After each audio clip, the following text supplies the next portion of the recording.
Non, les pays africains là, moi je suis plus africaine quand il s'agit de football. Quand il s'agit de football, moi j'ai choisi maintenant mon équipe. Je suis mexicaine désormais. Ah non, on va pas avoir AVC à cause des équipes africaines quand même. Non, chacun choisit son équipe maintenant. Hein. Au point où moi, Carole, je me retrouve en train de parler de football. Moi, une ignorante, une amatrice de football, je me retrouve en train de parler de foot. Parce que, comme par hasard, je me suis... Même le fait de regarder dans le match là, ok, c'est parce que j'avais quelque part, j'avais pas le choix. Je vous dis pourquoi tout à l'heure, mais j'avoue que j'étais tellement dessus. Non, on parle quand même de nos champions d'Afrique. Non, le renversement de situation était trop fort, trop fort. Je comprends pourquoi on dit chez nous au Cameroun, ne mets pas les organes d'air. Ne mets pas les organes, parce que ça peut, affaire de football là, ça peut te donner AVC pour de vrai. Et moi, il y a, certes, ici, je veux parler de la raison pour laquelle on voit les mêmes phénomènes se répéter dans nos équipes de pays africains là. Certains ont parlé de théorie du complot, d'autres parlaient de gris-gris. Moi, je suis de ceux qui pensent que c'est quelque chose de bien plus profond. Et je vous le dis à la fin. Parce qu'on a beau s'agiter sur les eaux. Oh, oui, la Côte d'Ivoire au moins a été qualifiée pour la Coupe du Monde. Ils ont au moins une étoile. Même s'ils rentrent maintenant, on s'en fout. Le Cameroun n'était même pas qualifié. Oh, le Congo, on rentre maintenant, mais on s'en fout. Mais au moins, on était qualifié. Tout ça, là, ça vous mène à quoi? Vraiment? Les Africains, ça c'est quel petit test dans la tête là. Vous allez vous... Ok, c'est peut-être des blagues, hein, mais vous allez vous comparer entre vous jusqu'à quand? Les autres avancent. Hein, toujours les distractions, les faux trucs, les danses par-ci par-là. Vous êtes connus pour des danses. Les autres sont connus pour des inventions. Vous avez des millions de vues sur les danses. Et puis quoi?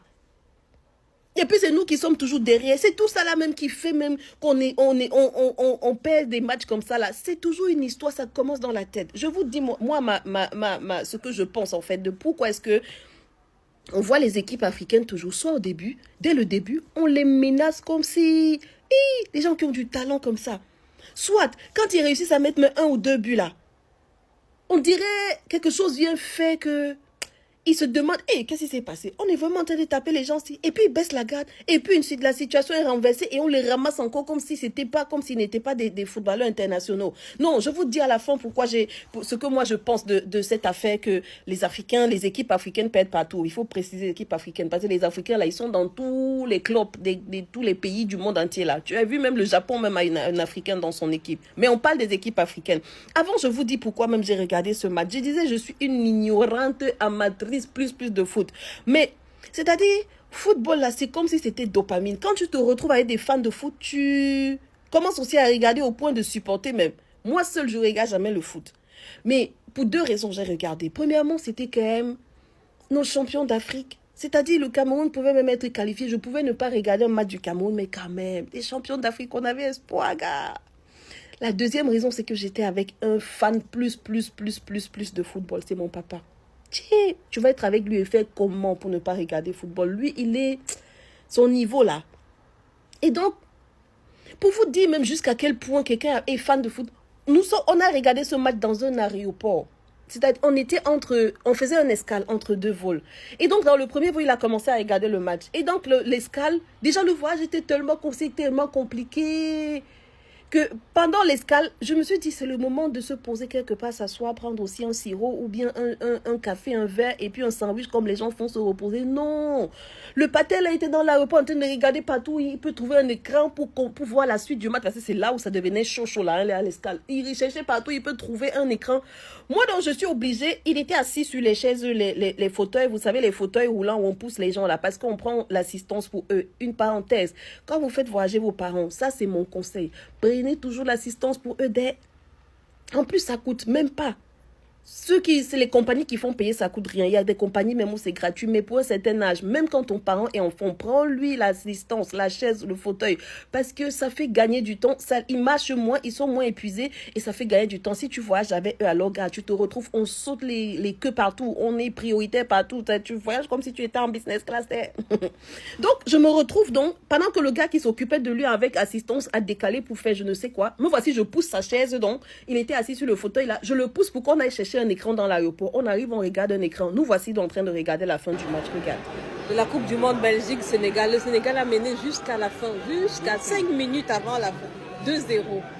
On ne sait pas comment ils ont fait pour laisser la Belgique non seulement marquer 2 buts, mais finalement, maintenant, on est en train de voir 3-2. On attend le prochain extra là, avec papa, on regarde la suite du match café à l'aéroport de Montréal. C'est pas possible. Regarde, voilà notre but incroyable.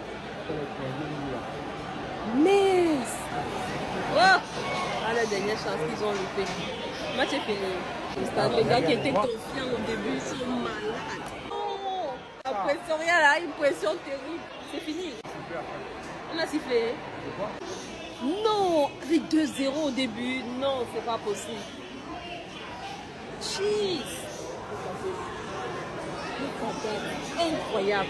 Le Sénégal n'a pas perdu ce match. Oh my God. De quoi pleurer, Massala. Oh là là, ils sont dégonflés. Non, c'est la magie, non. Ils sont inconsolables. Donc, moi, ma conclusion, les gars, je réfléchis. Je me demande, est-ce que finalement ce n'est pas une histoire de mindset? Est-ce que les pays africains n'ont pas comme un problème de complexe, d'infériorité ou de petitesse dans la tête? C'est-à-dire qui fait en sorte que quand ils se retrouvent face à une autre équipe, soit ils ont du mal à mettre même un but, soit quand ils arrivent même à mettre 1 ou 2 buts, c'est comme s'il y a quelque chose qui vient les rattraper, les tirer vers le bas. Et c'est ça la puissance du mindset. D'où ma question. Parce que vous savez, ceux qui se sont frottés un peu au monde du développement personnel, qui ont appris un peu la psychologie du fonctionnement humain, vous savez, le mindset, c'est comme un encre. Vous savez, l'encre du voile. Mais c'est tellement fort, c'est dans ton subconscient. C'est-à-dire que si tu veux poser une action qui va à l'envers du mindset que tu as adopté déjà, consciemment et inconsciemment, ton mindset va finir par te rattraper de façon à ce que tes actions ne vont pas te mener là où tu veux. On dirait quand ils veulent marquer là, c'est-à-dire quand ils mènent même déjà, il y a quelque chose qui vient leur dire dans leur tête, mais ils ne sont même pas conscients, mais qui vient leur souffler que, hey, toi là tu vas où? Depuis quand tu penses que tu peux gagner alors que tu sais que tu es incapable? Est-ce que ce n'est pas une histoire de mindset, les amis? Ça, c'est ce que moi, je finis par croire quelque part. Donc, je vous pose aussi la question. Est-ce que, en tout cas, j'ai dit maintenant, moi, je suis mexicaine. Anyway, n'oublions pas une chose. C'est que tout ça là même, ça va passer. Football là, ça va passer. Et il y a une seule chose qui ne passera jamais. C'est la vie éternelle. Et oui, après la mort là, il y a une vie soit le paradis, soit l'enfer. Et le seul moyen pour être sauvé, pour avoir la vie après la mort au paradis, le salut, c'est en Jésus-Christ. God bless you guys. And enjoy the rest of the World Cup.